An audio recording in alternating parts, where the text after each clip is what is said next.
Na ir dar vienas bandymas pasidraugauti su šapalu. Kol kas 3 žvejybos buvo tuščios.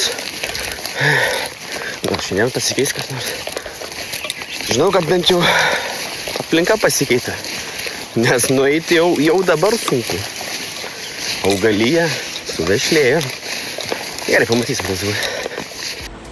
Ir pagaliau atsidariau.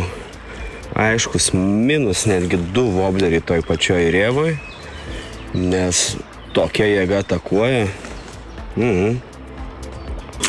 Neršia, kai švitrinis popierius visas, net matas.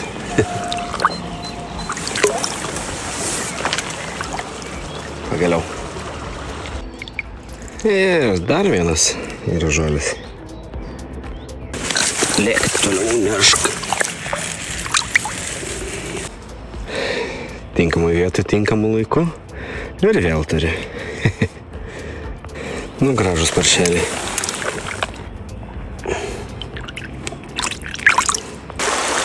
Ir taip užbaigsiu šiandieną. 3 tikrai neblogi šapalai. Labai daug iš tikrųjų kibimų. Labai gaila 2, kurie liko su vobleriais. Bet ką padarysim? Reikia žvejybą. Tam kartą.